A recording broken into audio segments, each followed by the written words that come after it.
Well, welcome to the April meeting of the Ohio State University Emeritus Academy.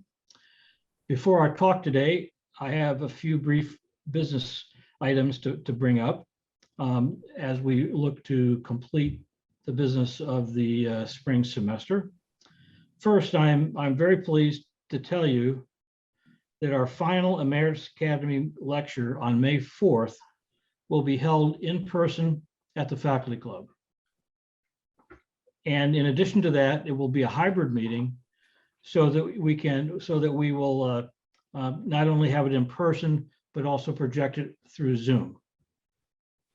And that talk, which is going to be on May 4th, is by Mark DeBard, and it's titled Growing and Enjoying Lilacs, the Queen of Flowering Shrubs.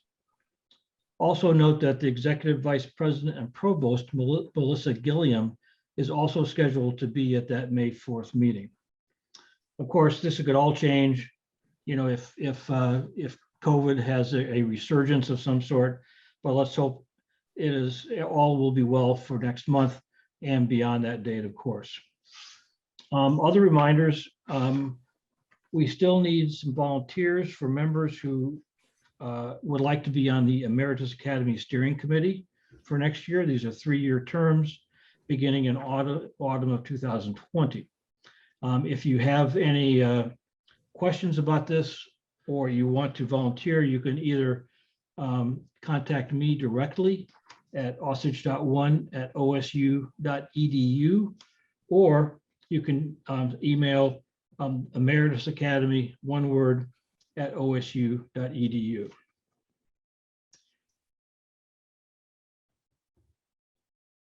Also, there are a few dates that are available still to give talks for next year. And, you know, once again, contact me if you're interested. I may contact you if you don't. And so again, the contact of the Emeritus Academy at osu.edu and osage.1 are where you should inquire if you want to give a talk. And also, please consider submitting a short description of your research and other creative activities for the next Emeritus Academy newsletter.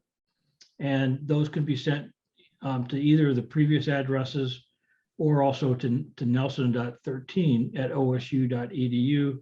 And Ardeen Nelson is the person who puts this newsletter together.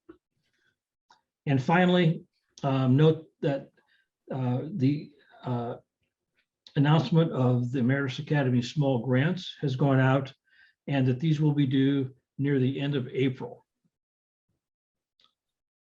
Are there any questions about any of this?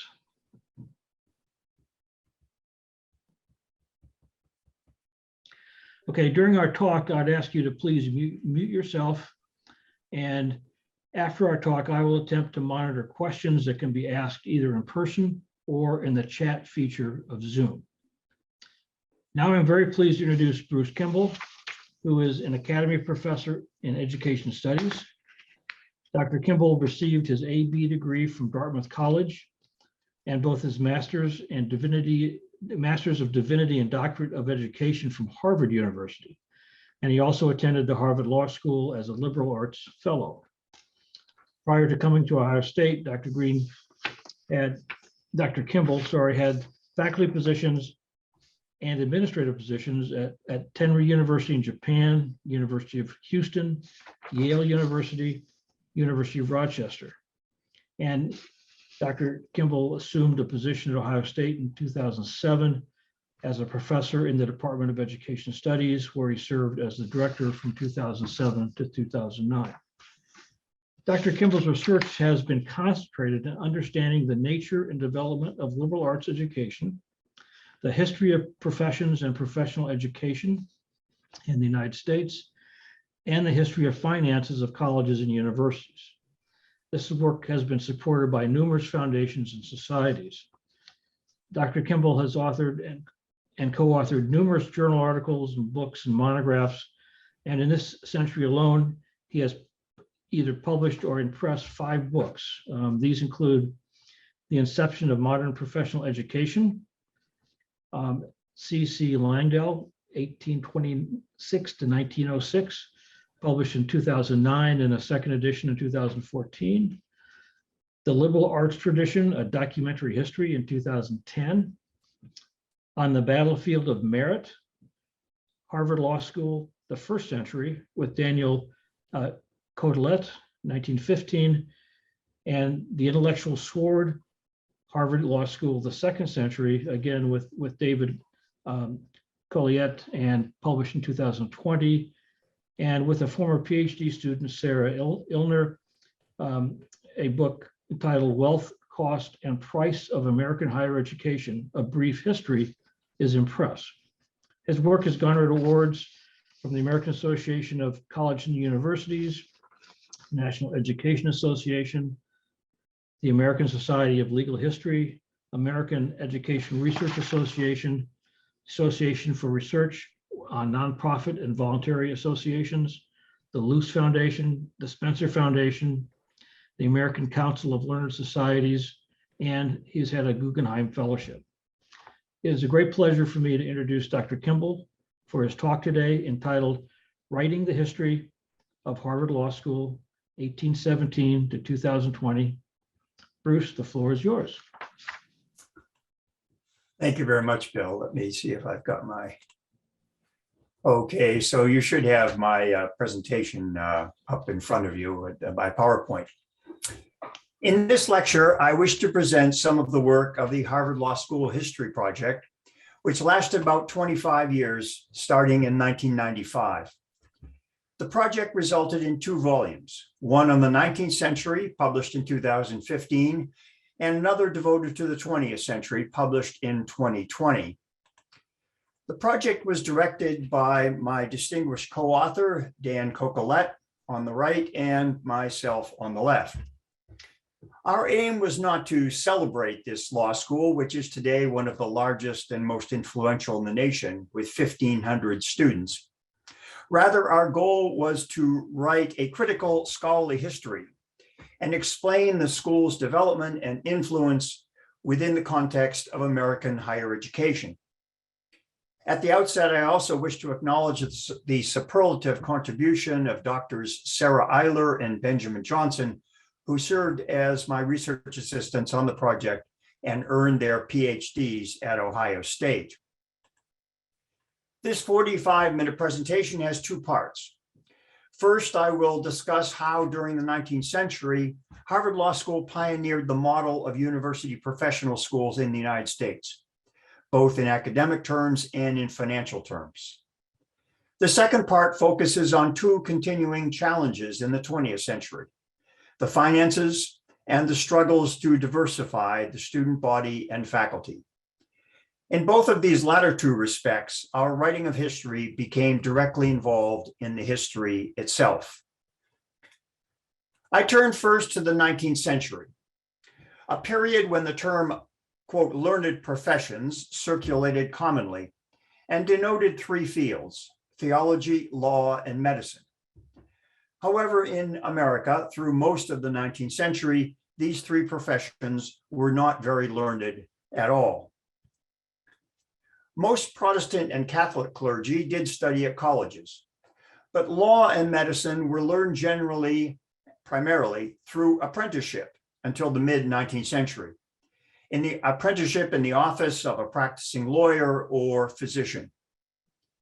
In the late 1700s and early 1800s, law and medical schools were founded, but the vast majority of these were independent businesses, founded and owned by practitioners who pocketed all the fees and paid the expenses. Due to the competition for students, these proprietary schools maintained low academic standards and low fees. They required merely English literacy for admission, did not require exams, and did not grant degrees. One of the most famous such schools was Litchfield Law School, located in Connecticut, shown in this slide. Many such independent and proprietary law and medical schools continued to operate through the early 1900s, actually. Meanwhile, a few proprietary schools became affiliated with colleges, but the low standards and low fees model prevailed here as well. This symbiotic affiliation between a college and a professional school served both by attracting students to each domain. This symbiotic arrangement persisted through the early 1900s. For example, in 1875, Vanderbilt University signed a 25-year lease with 3 local lawyers to operate Vanderbilt's law school on a proprietary basis. In 1781, a new kind of professional school took root in the United States. When a wealthy merchant named Isaac Royal Jr. died and left a bequest to endow a professorship at Harvard College. This slide shows Isaac Royal and his family 40 years earlier in 1741 in a painting which is regarded as one of the earliest group portraits in America.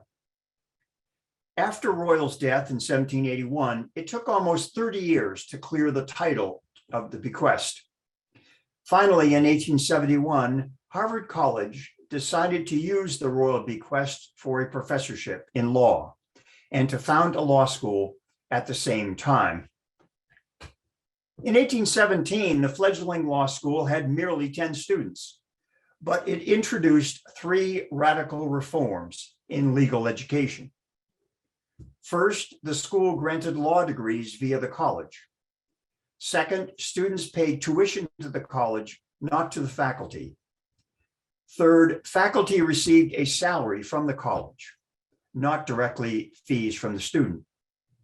This new compensation arrangement reduced the incentive to dilute the academic standards and recruit students.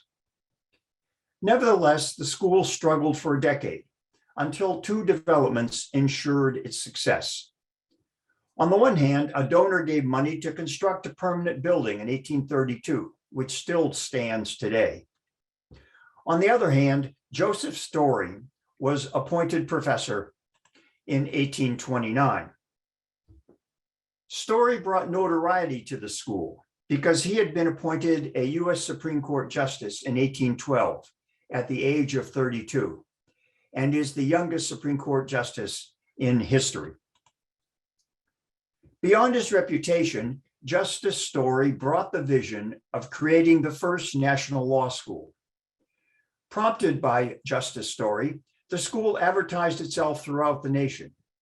And this publicity and Story's notoriety led students from across the country to come to Cambridge to enroll. The national reach of the law school by 1860 is shown by the fact that former students and graduates from across the United States fought on both sides during the Civil War. In fact, more high-ranking Confederate officers had studied at Harvard Law School than at any other college or university in the country, except West Point. This slide depicts a few of the Confederate generals who had attended the law school. Overall, the school educated 51 high-ranking Confederate officers. To summarize, the law school pioneered these innovations among professional schools between 1817 and 1860. The school was established by college, it granted degrees, students paid their fees to the college, not to the faculty, and the college paid salaries to the faculty. The school owned its own building and exerted national appeal. Nevertheless, through the 1860s, Harvard's academic standards stood no higher than most other proprietary law and medical schools. The school required merely English literacy for admission. The curriculum lasted 2 years in theory, but students normally stayed for 12 months. All courses were introductory. There were none advanced. The course of study operated like a merry-go-round. Students got on and off whenever they wished. So newcomers and advanced students were mixed in every class. No exams or papers were required for the degree, merely attendance, and that was not checked.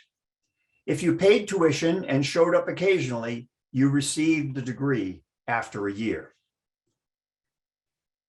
In 1870, all this changed when the office of dean was created and 40-year-old Christopher Columbus Langdell was appointed the first dean. Langdell had grown up penniless and fatherless in a rural town in New Hampshire. He was somewhat uncouth and not liked by most alumni, faculty, or leading members of the bar. In fact, he had several personality traits that today might be attributed to Asperger's syndrome. He was obsessive, single-minded, and oblivious to social cues and to the criticism of others. Why then was he appointed? Basically for two reasons.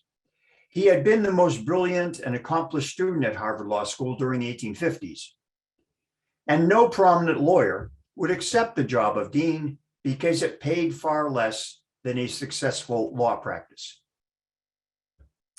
Nevertheless, Langdell's personality traits and his devotion to legal scholarship enabled him during the 1870s and 1880s to radically elevate the academic standards of Harvard Law School, despite the opposition of most faculty, students, and alumni.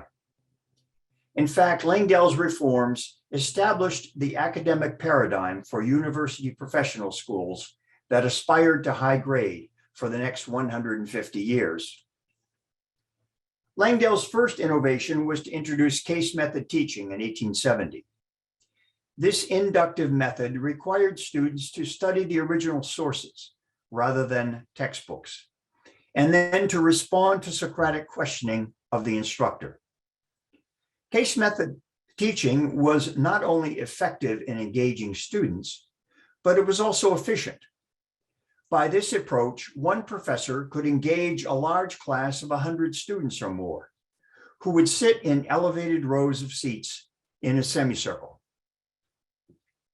In rapid succession, during the 1870s, other reforms were introduced.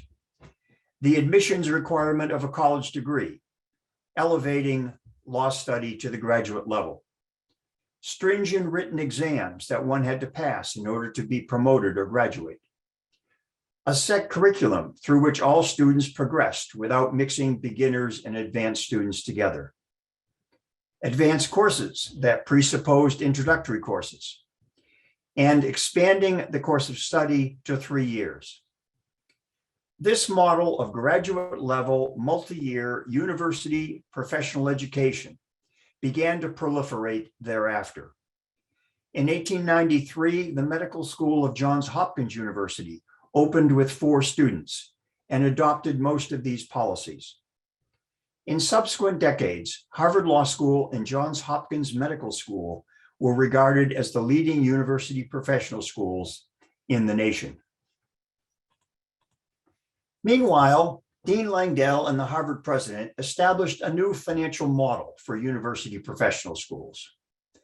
The dean and the president believed that students would be willing to pay more for a better education that led to better jobs. Consequently, they shifted from the traditional low cost and low standards model to a high cost and high standards model. Accordingly, Harvard Law School tuition rose from $100 in 1870 to $450 by 1886, while the academic reforms were instituted. But this shift constituted heresy and a huge gamble in the 1870s. Alumni and faculty opposed all the academic reforms. Would students actually pay more money to endure them? Initially, enrollment fell steeply during the 1880s, while the academic reforms were introduced, as you can see in this slide. Here's the gradual ascendance under Story, then some modulation leading up to a high point of Langdell's forms beginning. Then there is the drop during the 1870s, bottoming out in the early 1880s. After about 1885, the enrollment rose rapidly. Both the academic model and the financial model gained acceptance. High standards and high reputation seemed worth paying for to the students. In fact, the new model worked better than expected. Enrollment soared and money began to pour in. The large annual surpluses resulted from the combination of large enrollment, high tuition, and relatively small expenses due to the high student-faculty ratio. By 1890, just about here on my pointer, the annual tuition surplus was running about 50% of the annual budget. The law school therefore became prosperous, and the prosperity grew over the remainder of the 19th century. By 1906, the school had accumulated $900,000 in invested funds. This amount comprised $400,000 of endowment, plus a huge cash reserve of $500,000 that was compiled from the annual tuition surpluses. The enormous amount of $900,000 of invested funds was equal to 9 times the annual budget. This ratio is better than nearly all colleges and universities today. And it meant that the law school could cover almost half of its annual budget simply from investment income. These assets made it not only the wealthiest law school in the country, but the wealthiest professional school in the country. In this way, during the 19th century, Harvard Law School developed both the academic model and the basic financial model that came to proliferate in high-grade university professional schools subsequently. Turning to the 20th century, our research addressed many challenges and controversies in which the law school played a significant role. These included the first Red Scare of the 1920s, the New Deal in the 1930s, McCarthyism in the 1950s, and critical legal studies in the 1980s, which entailed some threats of lawsuits about the second volume of research. In the following, I will address 2 other challenges in the 20th century, in which our writing of history became directly involved in the history itself. The first challenge, ironically, was financial. During the 20th century, the law school slid from Harvard's most wealthy school to its least wealthy school. Every law dean complained about the slide during the 20th century, but none could arrest it. Paradoxically, the problem in the 20th century stemmed from the source of its wealth in the 19th century. The school kept enrolling more students and constructing more buildings that cost it more money. The problem began right at the start of the 20th century, when the faculty and Langdell's successor as dean, James Barr Ames, proved incapable of managing the school's growth and prosperity. Between 1890 and 1910, the enrollment tripled and reached 760. Courses regularly enrolled over 150 students. At the urging of Harvard's president, Dean Ames and the faculty agreed in 1901 to build a gargantuan new building in order to accommodate the growing student body. When completed, this new building was the largest in the city of Cambridge, but no one tried to raise any money to fund the construction. The school therefore spent nearly all of its cash reserve of $500,000 to pay for the building. Even then, the cash reserve was only enough money to complete 3/5 of the building in 1907. The workmen walked off the job and the building was named Langdell Hall. The entire structure was not completed until 1929, when the school borrowed $1.5 million and increased the size of the building by 50%. Both moves were financial disasters. By 1910, the prosperity therefore turned to penury. Investment income declined by 50%. Maintenance and equipment expense rose 30%. The annual surplus turned to an annual deficit as the faculty capped tuition, which became the lowest at Harvard. Then more faculty were needed to reduce the student-faculty ratio, and this raised the expense.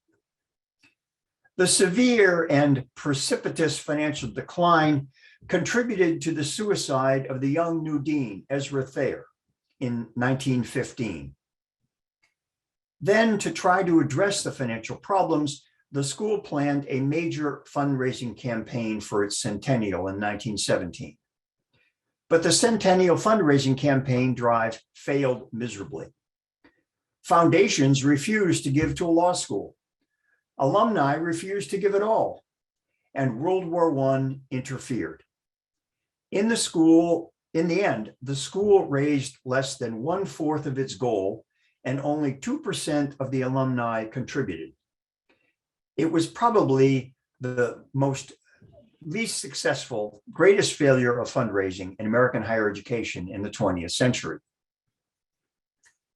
By 1920, the school fell into the syndrome of tuition dependence, which continued for the next 70 years, and which successive deans called living from hand to mouth.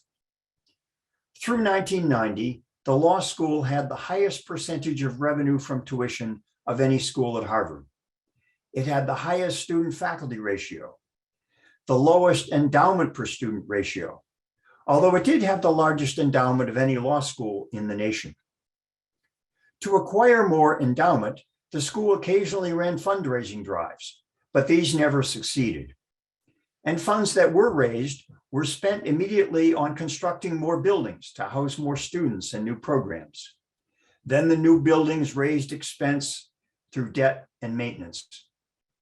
The need for tuition revenue kept rising, and after 1950, the tuition ascended rapidly. Finally, the syndrome seemed to end in the early 1990s. The school had its first successful fundraising campaign when it aimed to raise $150 million and took in $183 million. The dean who led the campaign was Robert Clark, who was well liked by wealthy alumni. Clark soon began planning another drive with the goal to raise $400 million. Dean Clark was supportive of the Harvard Law School History Project, whose research commenced in the mid-1990s. The dean's support was critical because Harvard University maintains tight restrictions on researchers' access to its archives. These restrictions are more stringent than those of the FBI. Harvard's administrative records are closed for 50 years, and records pertaining to individuals are closed for 80 years. But deans have discretion to permit access to records of their school, and Dean Clark facilitated access for our historical research. In addition, Clark helped to fund the oral histories that were being conducted by our project. By the year 2000, the good times apparently had returned to Harvard Law School. But ensuing events recalled the fall from prosperity to penury of a century earlier. These events also led to ending our research and history at the close of the 20th century. Hence, the following account has not been published. In 2001, Lawrence Summers, the U.S. Treasury Secretary under President Clinton, was named president of Harvard University. A brilliant and energetic economist, Summers planned important reforms for the university. But he was also abrasive and combative and soon offended many constituents. Meanwhile, Summers' administration coincided with a period of extraordinary prosperity at Harvard and at all well-endowed universities across the country.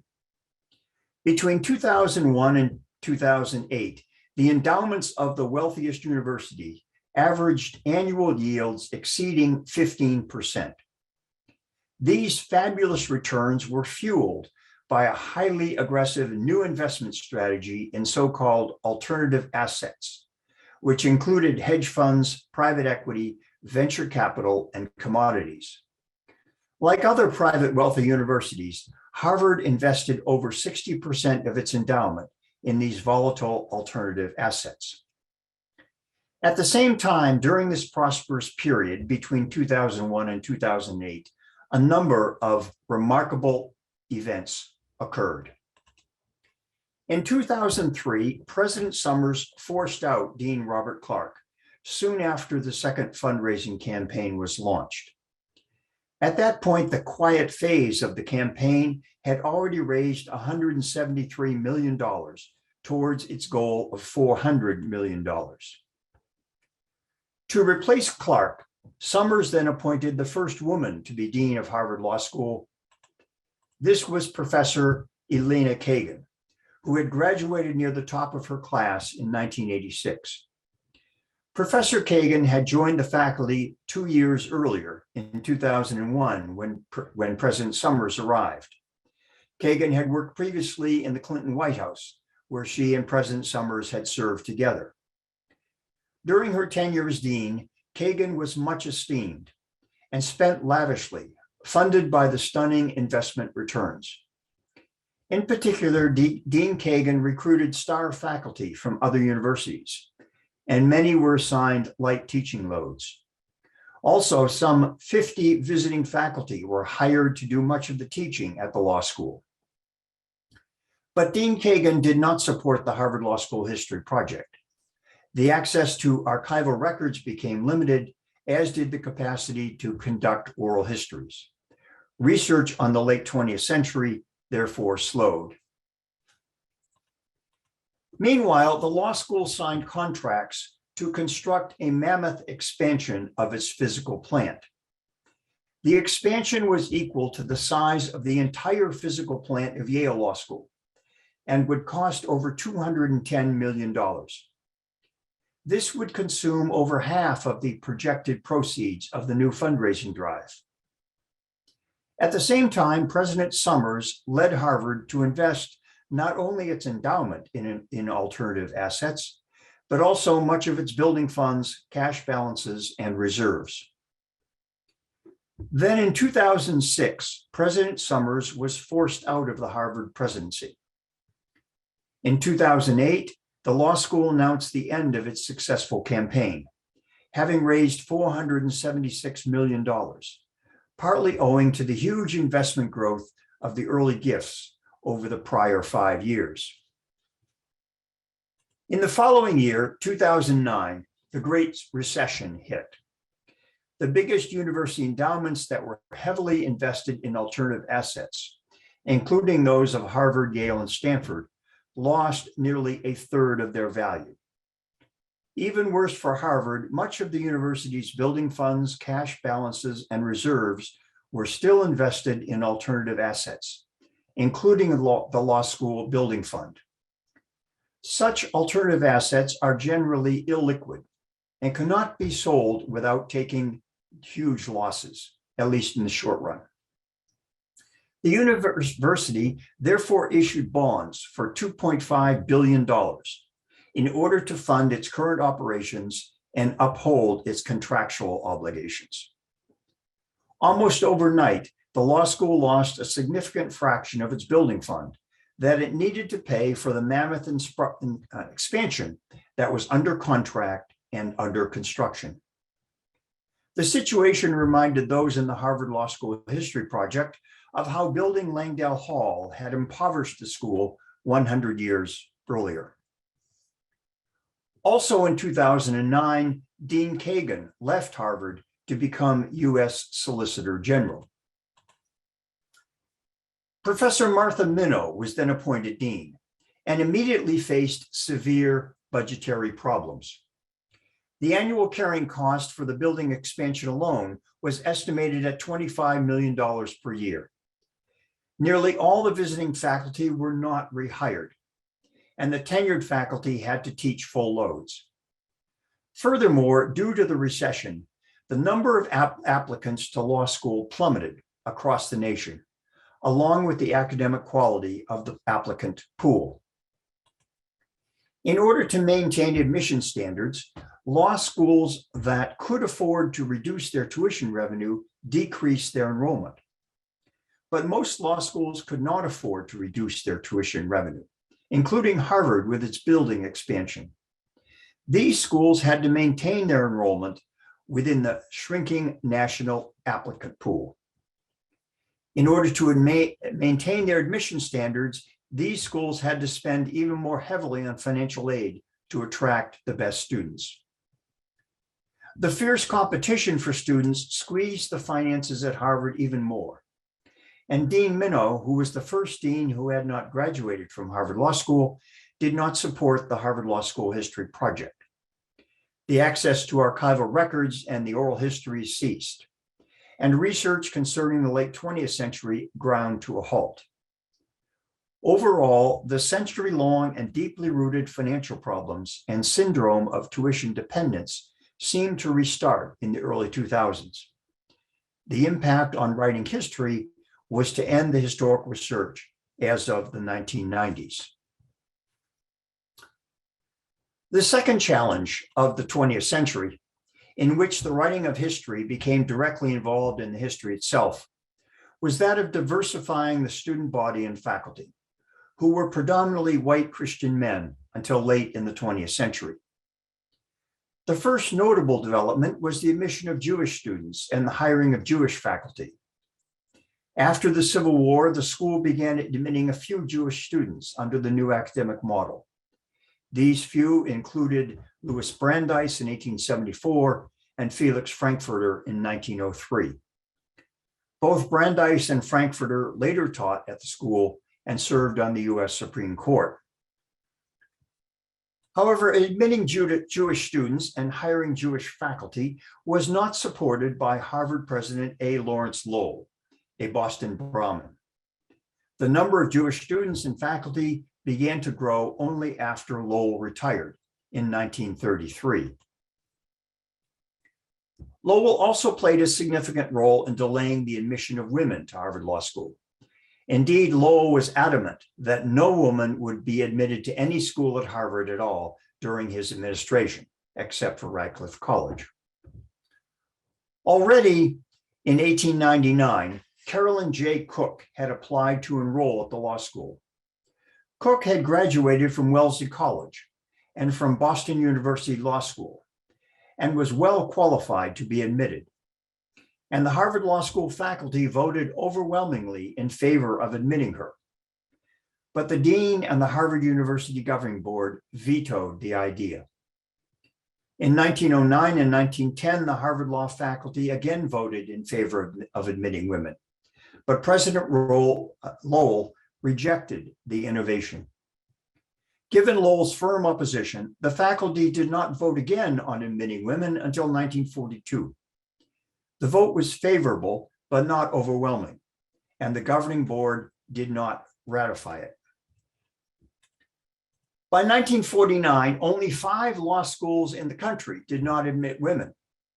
Apart from Harvard, the other 4 were Georgetown, Notre Dame, Washington and Lee, and Brigham Young. At that point in 1949, the faculty again voted in favor, and this time the university governing board approved. Women were therefore first admitted to Harvard Law School as of 1950. Nevertheless, for almost 2 decades, the number admitted appears to reflect a quota.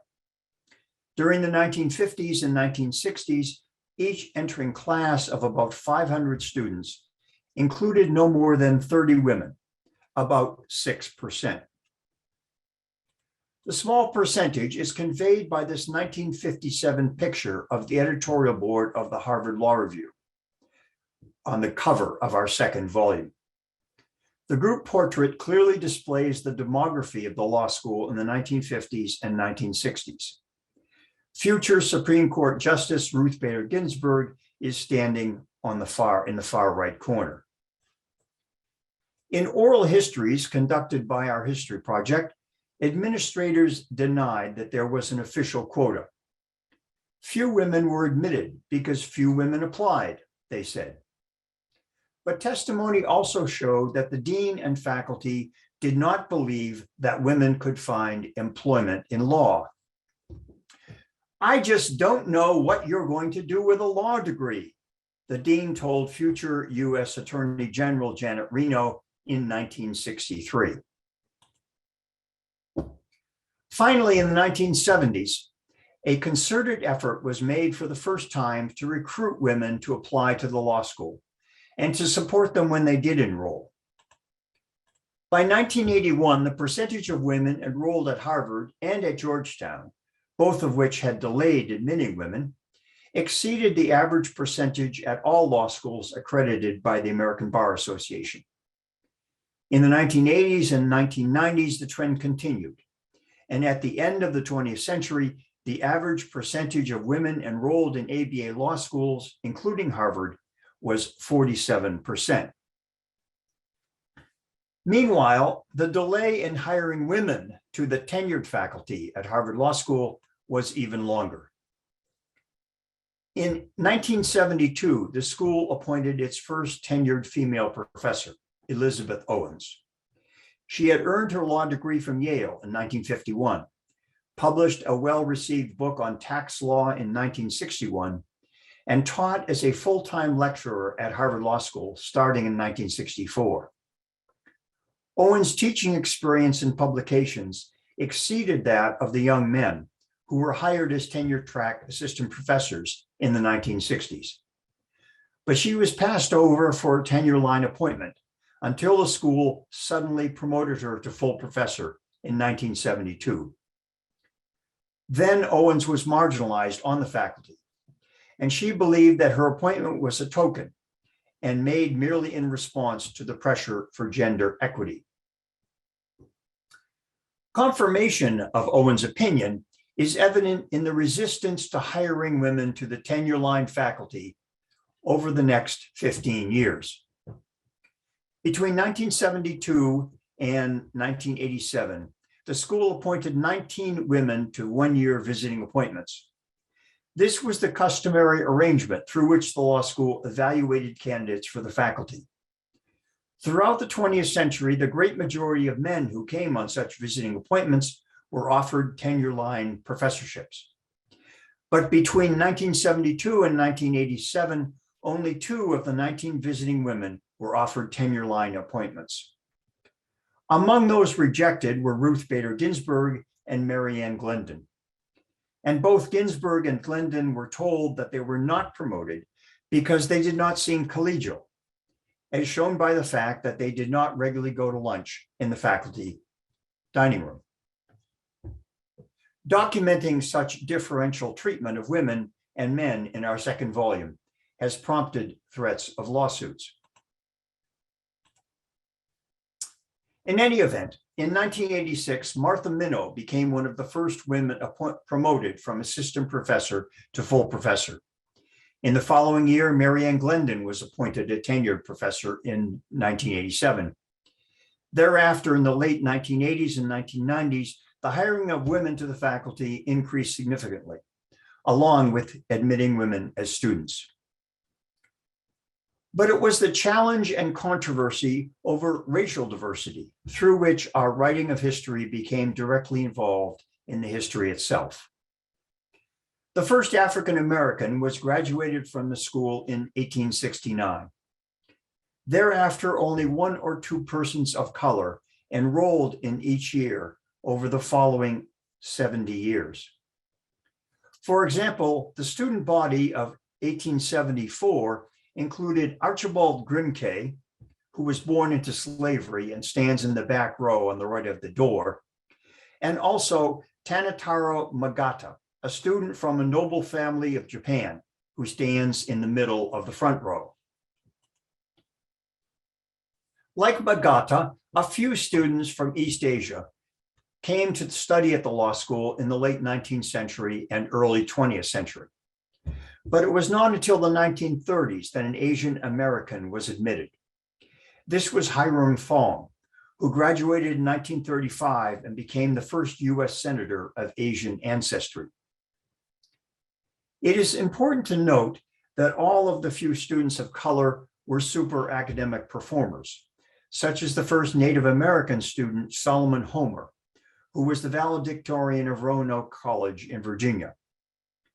The pattern continued through the 1950s, when only 4 or 5 persons of color attended the law school at the same time, out of about 1,500 students enrolled. In other words, less than 1% of the student body. All came with outstanding academic preparation, and nearly all excelled at the law school. And virtually all had trouble finding positions in the legal profession commensurate with their qualifications. For example, in the 1930s, Clyde Ferguson grew up in Maryland, where he was barred from the public colleges and universities which enrolled only whites. Consequently, Ferguson attended The Ohio State University and graduated Phi Beta Kappa in 1948, after earning a Bronze Star for military service in the Battle of Normandy. Ferguson then went to Harvard Law School, where he joined 2 other African Americans among the total of 1,500 students. Ferguson was an excellent student and nearly made the law review. However, upon graduating in 1951, he did not receive any job offers from major law firms, as came to his white classmates with lesser credentials. Finally, in 1955, Ferguson's excellent academic record led to his hiring by Rutgers University as its first African-American law professor. 2 decades later, in 1977, Ferguson accepted a tenured professorship at Harvard and taught there until 1983, when he died suddenly of a heart attack at age 59. After Ferguson's tragic death in 1983, only 6% of the regular faculty, 4 out of 62 professors, were not white men. Through the early 1980s, the law school had therefore done little to open its faculty to women or to people of color. As in student enrollment, progress was made in the 1990s, leading up to the appointment in 1998 of Lanny Guinier as the first tenured African-American woman, who actually passed away in January of this year. But the overall story of the 20th century created the impression, indeed the identity for Harvard Law School, of reluctance, if not resistance, to opening either the student body or the faculty to those who were not white men. This identity ignited the controversy that embroiled the school over its historical emblem in 2015, when the first volume of our history was published. The roots of the controversy lay in the early 1930s, when Harvard University began making preparations for its 300th anniversary celebration that was to be held in 1936. To prepare for the tercentenary, President Lowell decreed that each of Harvard's schools and departments should design and adopt a coat of arms or a shield, like the colleges of Oxford and Cambridge. No one at the law school took much interest in Lowell's decree. After all, the shield would be a historical fiction. And during these early 1930s, the dean and faculty were arguing with President Lowell about finances and about hiring Jewish faculty and enrolling Jewish students. Nevertheless, the university official in charge of designing the emblems decided that the family coat of arms of Isaac Royal, who endowed the first law professorship, would be a fitting template for the law school shield. Consequently, the royal coat of arms, with its 3 sheaves of wheat standing in a field, became the template for the Harvard Law School shield, surmounted by Harvard's motto, Veritas.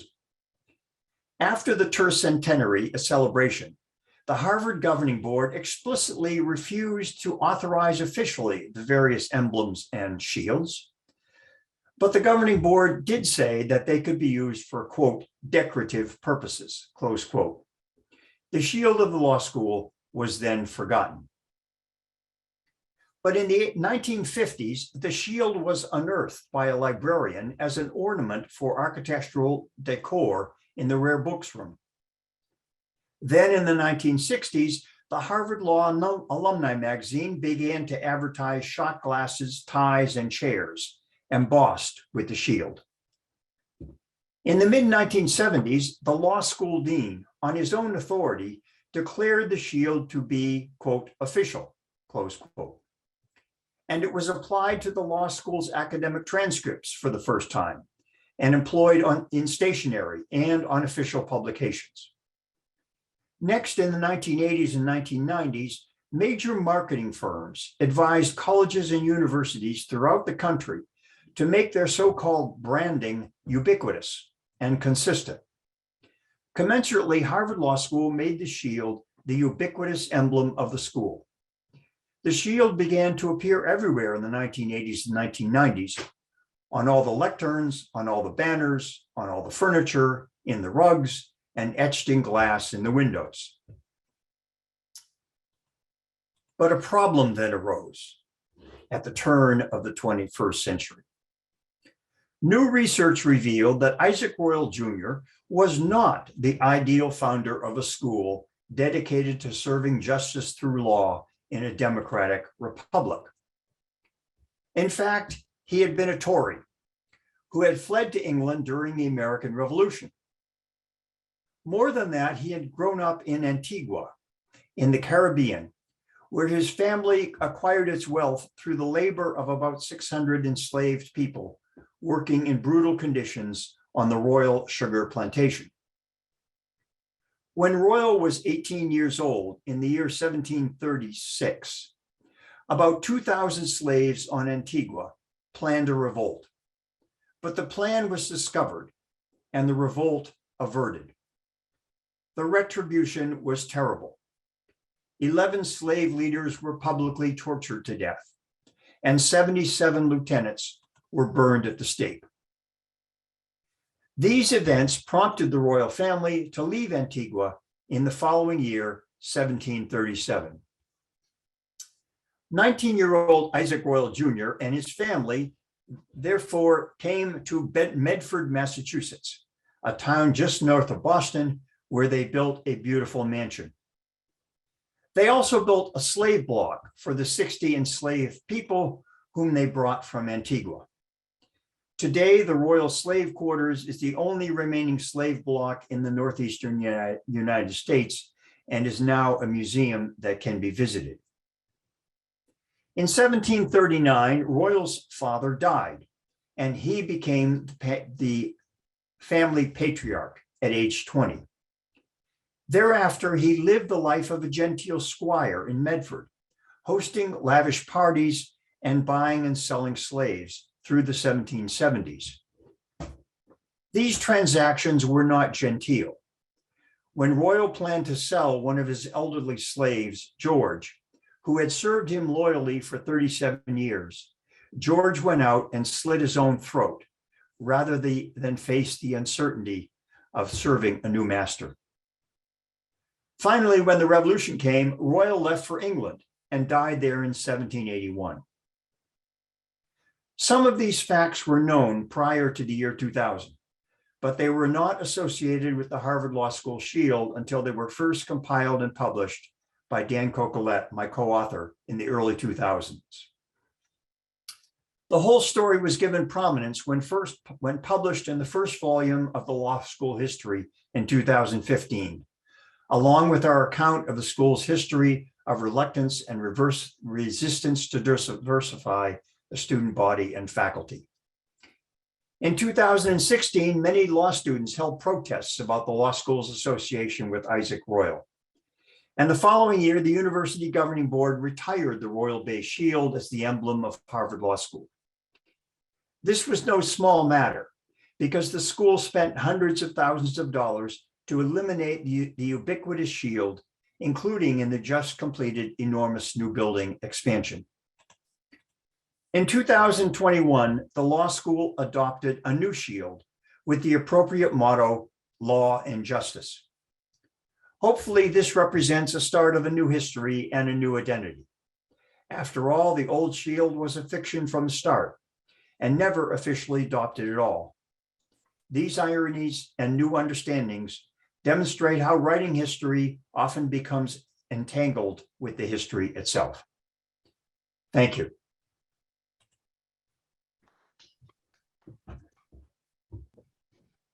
Bruce, thank you very much. That was, yeah, very interesting, and it sounds like that work is still continuing. It's you know, and a very important narrative that hasn't ended yet. Are there anyone that has any questions? Okay, here's one right here. Go ahead and unmute yourself and ask questions if you have them.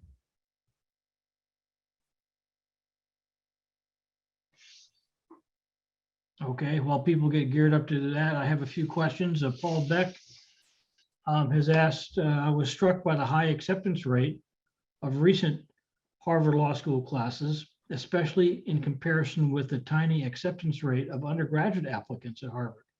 What is the reason for the much lower selectivity of the law school? How does it compare to other top-rated law schools?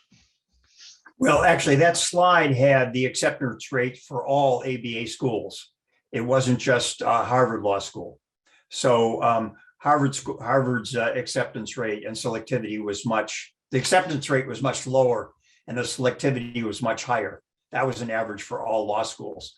But I put up there to show the trajectory overall in the law school and how the reduction of law school applicants affected the whole field.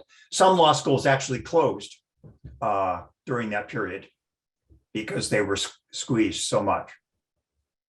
So the acceptance rate at the law school is quite similar, I believe, to that of Harvard College, but I don't know that specifically. Okay, thank you. R.D. Nelson has asked, how does the Harvard Law School percentage of women and persons of color on the faculty compare with other universities such as Ohio State? I think it's quite I can't address that specifically because I don't know the comparative statistics, but the trajectory from 2000, when I gave the statistic there, was about 50% across all ABA schools, and Harvard was right commensurate with that. So I think that would continue. There's a dispersion of enrollments. For example, Northeastern University Law School, which historically was one of the earliest law schools that enrolled women, has I think upwards of 65% women.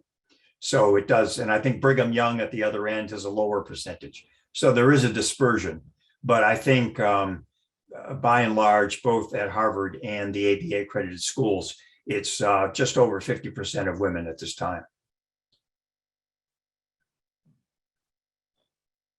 Wendy Haskell has asked, is there a lawsuit currently against you and your co-author? Is there a lawsuit currently? Yes. Tell us what you can. No, we're go right for the gritty details, Wendy. No, we have fended them off, actually, thus far. And so let sleeping dogs lie is our our policy. Actually, the lawsuits regarding the 1980s critical legal studies period, which I didn't talk about, was hugely controversial. Some faculty threatened suits if they didn't get to read the manuscript in advance and exercise editorial control of the manuscript in advance, which of course is unheard of and you would never agree to, but that's how concerning it was. Interesting. Okay, Pat Osmer has a question. Do you want to ask it, Pat? Oh, yes, thank you. Well, thanks very much for a very informative, hard-hitting, and not very pretty history, I would say, in a lot of ways about Harvard. I'd like to change it a little bit and ask if you have any comments on how law schools in the United States are ranked in terms of their, I'll call, academic quality, how you might do that, given it's, it's a different thing from other parts of academia. And then the second part within those rankings, how does Harvard stand these days? Well, I like to say that there are about 10 university law schools that claim to be in the top 5. And which I think is often the case.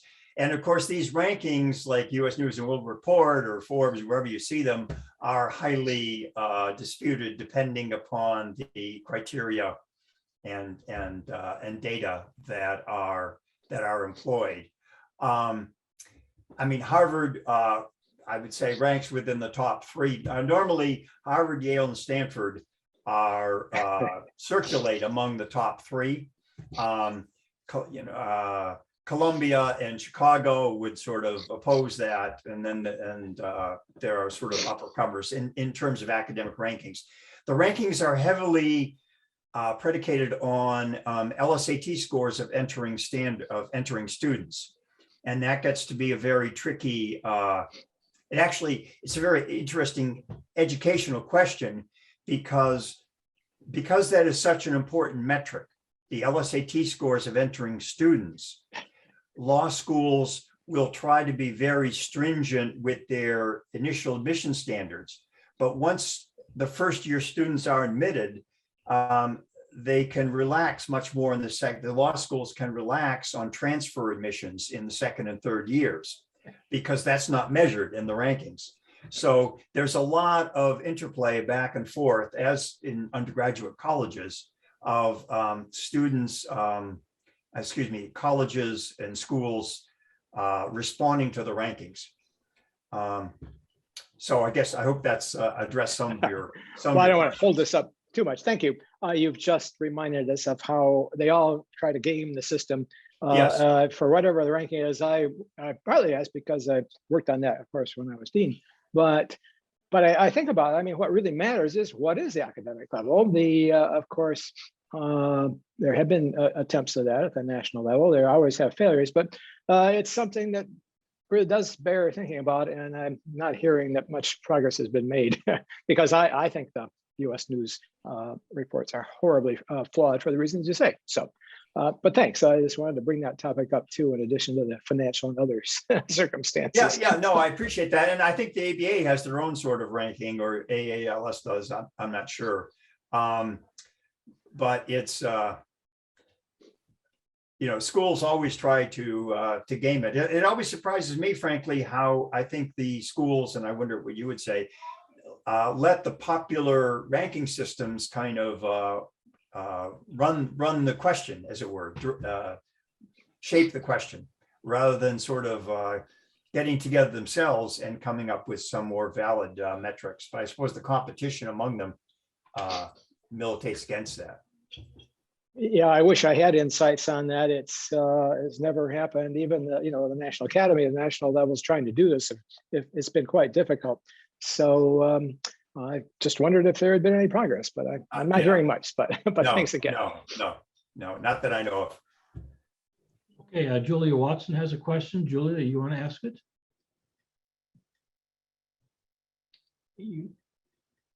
Oh, sorry. Yes, thanks for that very interesting lecture. You mentioned two big challenges, and I'm wondering if the 21st century is posing a third one that you've encountered at all. A friend of mine is finishing a book on Me Too that has a significant focus on Harvard, not least because recently, although this was for the whole university, not in the law school, the institution was named as the responsible party in a case of sexual harassment that had persisted over decades, precisely because the argument is it had an enabling climate that, in a sense, fostered systemic sexual harassment and allowed, what would you say, the exclusion on the part of both faculty and students who were women of bringing grievances, effectively shutting them down. I wonder if you could comment on whether that's something you see as a challenge now. Well, I certainly think it is. It is a challenge. I haven't projected or studied that. As you were speaking, I am struck by the fact we studied very extensively the administration of Erwin Griswold, which ran from about 1949 to 1967. Mhm. And there was a lot of harassment of women in the classroom by professors. And this was a period when, the quota period, as I talked about in my lecture. And we did a lot of interviews with students from that time, and also the visiting women who came for on visiting appointments to the faculty in 1970s. None of them alluded at all to sexual harassment per se. There was a lot of personal harassment, which they, managed in various ways. So I'm just struck by that. I mean, it certainly seems like there would have been. But it's striking to me that actually in extensive oral histories, we didn't encounter any of that. And the histories were not conducted only by myself and Dan Cocolette, who were white men, but also by our female research assistants, who you'd think might have come across that. But it is the case, however, having said that I mentioned 19 women came as visiting faculty in the 1970s. 17 were denied a promotion. And we tried to interview all of those 17. And it's actually a trick just to identify who is who, and all. You have to go climb through the catalogs and everything like that. And a number of the women who were treated very poorly based on the testimony of other women and others would not speak to us. And we repeatedly reached out to them. We had our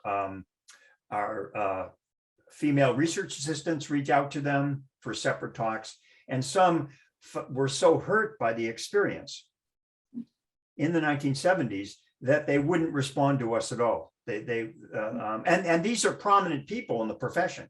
All of these women became very prominent in the legal profession today. So these were attorneys at major law firms, and they didn't want to talk to us at all. So, one could infer from that some other things happened, obviously. I mean, as we recount in the book, that there were some very terrible incidents, but nothing of that would rise to the issue of sexual harassment was ever reported to us. So it wouldn't surprise me if somehow something came up. And as to the future that you're saying, I can't speak to that. I really haven't studied it. Okay, thank you, Julie. We have one more question in the chat from Patty Lather. And she says, "Hi, Bruce. Hi, Patty. What reason do you give for several deans who shut off access to archives? Is this where the price is paid for the critical part of the work?" Yeah, I didn't, as we said, that hasn't been published anywhere. And I didn't speculate in the lecture because it would be purely speculation. And I didn't directly have contact with Dean Kagan or Dean Minow. Mostly my co-author dealt with them. It struck me that both Dean Kagan and Dean Minow were at Harvard Law School early in the 1980s, when, or even earlier, when a lot of this harassment was going on. And surely that, I would say, probably gave them a negative disposition toward writing a history of the school, perhaps. Other than that, I just, so in other words, they may have gathered the impression, although I can't quite understand why, that this was to be a kind of celebratory work, that therefore they didn't want to support. But there's also a third practical reason, which is that, of course, this is a huge law school. There's a lot of problems going on. And we were a very small little unit or a very small little ancillary project. So a lot of the questions about the archives that were so critical to us were handled by underlings, I'll say, okay, or assistant dean or something like that. And the person to whom we were reporting was simply not cooperative, and appeals to the deans themselves didn't get anywhere. So in other words, what I'm suggesting is they just didn't want to bother with it. It didn't seem to strike for Elena Kagan, who was flush with money and doing all kinds of great things. It maybe didn't seem that important to Dean Minnow, who was underwater with the school. It didn't seem worth worrying about. And so the assistant dean that we were working with, it just seemed like they might be saying, just you handle this, and I don't want to hear about it. Interesting. Okay, well, I have one final question. We're out of time, from Don Huben. And he says, with respect to U.S. News and World Report college rankings, not law school rankings, the AAU has established a team to work with Bob Morris, who heads up the U.S. News and World Report college rankings. This effort was initiated by Princeton, which consistently ranks at the top. However, the college ranking issue of U.S. News and World Report is a huge money maker for the company. It's their swimsuit issue. And it's not clear how much they would be willing to change the way that they rank colleges, especially if the suggestion was to move away from linear overall rankings. I just wanted to add that information. My wife, who is retired from the Office of Institutional Research and Planning from OSU, is on this team that's been created. And Bruce, you mentioned that it's not clear that the law schools could cooperate on this. I think the schools would like to do this, at least for universities in general, but I don't think they think they're going to be able to compete commercially with Forbes and U.S. News and World Report. And the Department of Education under the Obama administration tried to do something along these lines, and it just didn't get the traction that the commercial products do, flawed as they are. And I know that they really distort the decisions that law schools make in ways that you mentioned and others. I just want to say universities are aware of these problems. They'd like to change them, but it's difficult. Oh, yes, I know, yes. But also I want to echo the points you just made. I mean, I entirely agree with what you're saying. It's a huge money. It's keeping U.S. News and World Report afloat. I mean, they've made millions and millions on this thing. And actually, when I was at the University of Rochester, before I came to Ohio State in 2007, Rochester was always concerned about its rankings slipping. And I was aware of several appeals they made to U.S. News and World Report, and they tried to get allies to go to U.S. News Report. And periodically they would tweak them and say, oh, yes, we're listening. We want these to be valid rankings. And they would tweak them and stuff like that. But here we are, 3 decades later, and it's still cranking along. So I think these kinds of efforts have been made. It's interesting that Princeton initiated this. Yeah. Because of course that's, well, one thing about these rankings, the president of the University of Rochester, when we were complaining about the rankings, used to always say, the problem is they're self-validating in the sense that everyone assumes Harvard, Yale, Princeton have to be at the top. And so as long as they come out with they can't come out with rankings where Harvard, Yale, and Princeton are at the top, because then people are going to think they're invalid. So the validation is that the prestigious schools are at the top, and it's self-validating. Yes. Thank you, Don. That was great observations. Great observations. Yeah. Bruce, thank you very much for a really interesting talk, and doubly interesting because all of us have lived through part of that history that you discussed, and we all can relate to it in very clear ways. And again, thank you very much for presenting this talk. And unless there are any other quick questions, I think we will conclude for today. Thank you all very much for coming.